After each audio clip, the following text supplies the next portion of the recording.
Hi friends, ಎಲ್ರಿಗೂ ನಮಸ್ಕಾರ. ಗೌತಮಿ ಕಿಚನ್ಗೆ ಸ್ವಾಗತ. ಬನ್ನಿ ಇವತ್ತು ಒಂದು ಒಳ್ಳೆ ರೆಸಿಪಿ ಮಾಡೋಣ. ಮಶ್ರೂಮ್ ಫ್ರೈ ಸಿಂಪಲ್ ಆಗಿ ಈಸಿಯಾಗಿ ಮಾಡ್ಕೊಳ್ಳೋಣ. ಹಾಗಾದರೆ ಮಾಡೋದು ಹೇಗಂತ ನೋಡೋಣ. ಮೊದಲು ಸ್ಟವ್ ಮೇಲೆ ನಾನಿಲ್ಲಿ ಬಾಂಡೆಯನ್ನು ಇಟ್ಟಿದ್ದೀನಿ. ಬಾಂಡೆ ಕಾದಿದೆ, ಅದಕ್ಕೆ ಎಣ್ಣೆನ ಹಾಕ್ಕೊಳ್ತಾ ಇದ್ದೀನಿ. ಒಂದು 4ರಿಂದ 5 ಟೇಬಲ್ ಸ್ಪೂನ್ ಅಷ್ಟು ಎಣ್ಣೆನ ಹಾಕ್ಕೊಳ್ತಾ ಇದ್ದೀನಿ. ಇವಾಗ ಎಣ್ಣೆ ಕಾದಿದೆ. ಎಣ್ಣೆಗೆ ಸ್ವಲ್ಪ ಅರ್ಧ ಟೇಬಲ್ ಸ್ಪೂನ್ ಅಷ್ಟು ಸಾಸಿವೆನ ಹಾಕ್ಕೊಳ್ತಾ ಇದ್ದೀನಿ. ಸಾಸಿವೆ ಸಿಡಿದ ನಂತರ ಜಜ್ಜಿರುವಂಥ ಬೆಳ್ಳುಳ್ಳಿನ ಹಾಕ್ಕೊಳ್ತಾ ಇದ್ದೀನಿ.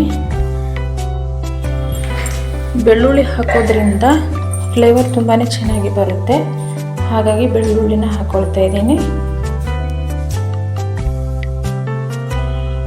ಇವಾಗ ಬೆಳ್ಳುಳ್ಳಿ ಫ್ರೈ ಆಗಿದೆ.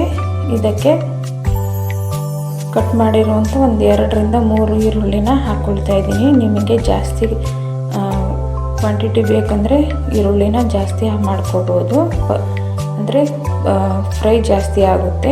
ಈರುಳ್ಳಿ ಕ್ವಾಂಟಿಟಿ ಜಾಸ್ತಿ ಮಾಡಿಕೊಂಡ್ರೆ ಇದಕ್ಕೆ ಸ್ವಲ್ಪ ಕಲರ್ ಚೇಂಜ್ ಆಗೋವರೆಗೂ ಈರುಳ್ಳಿನ ಎಣ್ಣೆಯಲ್ಲಿ ಫ್ರೈ ಮಾಡ್ಕೊಳ್ಳೋಣ. ಇವಾಗ ಇದಕ್ಕೆ ನಾನಿಲ್ಲಿ ಮಶ್ರೂಮನ್ನು ತೊಗೊಂಡಿದ್ದೀನಿ. ಒಂದು 1/4 kg ಅಷ್ಟು. ಮೊದಲಿಗೆ ಒಂದು ಬಟ್ಟೆಯಿಂದ ಕ್ಲೀನಾಗಿ ಒರೆಸಿ ಆಮೇಲೆ ಕಟ್ ಮಾಡಿ ತೊಳೆದು ಹಾಕ್ಕೊಳ್ತಾ ಇದ್ದೀನಿ. ಇದಕ್ಕೆ ನೀರು ಹಾಕೋ ಅವಶ್ಯಕತೆ ಇಲ್ಲ, ಇದರಲ್ಲೇ ನೀರು ಬಿಡುತ್ತೆ. ಇದನ್ನು ಒಂದು 2ರಿಂದ 3 ನಿಮಿಷ ಮಿಕ್ಸ್ ಮಾಡಿಬಿಟ್ಟು ಉಪ್ಪು ಹಾಕಿ ಅದನ್ನು ಮುಚ್ಚಿಡೋಣ. ಅದು ನೀರು ಬಿಟ್ಕೊಳ್ಳುತ್ತೆ.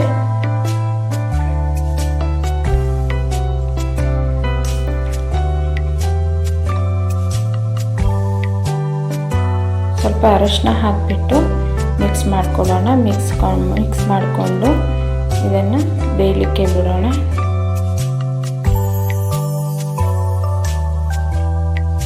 ತುಂಬಾ ರುಚಿಯಾಗಿರುತ್ತೆ. ರೊಟ್ಟಿ ಜೊತೆಗೆ, ಚಪಾತಿ ಜೊತೆಗೆ ಮತ್ತು ಅನ್ನದ ಜೊತೆಗೆ ಸೈಡ್ ಡಿಶ್ ಆಗಿ ಕೂಡ ಮಾಡ್ಕೋಬೋದು. ತುಂಬ ಸಿಂಪಲ್ಲಾಗಿ ನೋಡಿ, ನೀರೆಲ್ಲ ಬಿಟ್ಕೊಂಡಿದೆ, ಆಮೇಲೆ ಬೆಂದಿದೆ ಮಶ್ರೂಮು. ಇವಾಗ ಇದಕ್ಕೆ ಸ್ವಲ್ಪ 1/4 ಟೀ ಸ್ಪೂನ್ ಅಷ್ಟು ಮೆಣಸಿನ ಪುಡಿ ಹಾಕ್ಕೊಳ್ತಾ ಇದ್ದೀನಿ.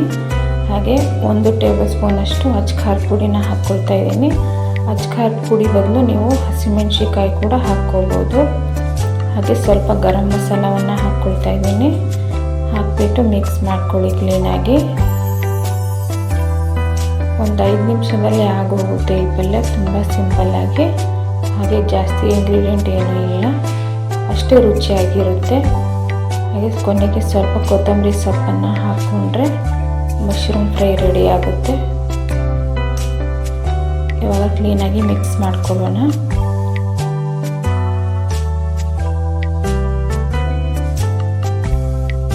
ನೋಡಿದ್ರಲ್ಲ ಫ್ರೆಂಡ್ಸ್, ತುಂಬಾ ಈಸಿಯಾಗಿ ಸಿಂಪಲ್ಲಾಗಿ ಇಷ್ಟು ರುಚಿಯಾಗಿ ಮಶ್ರೂಮ್ ಫ್ರೈ ರೆಡಿಯಾಗಿದೆ. ನೀವು ಕೂಡ ಟ್ರೈ ಮಾಡಿ ನೋಡಿ.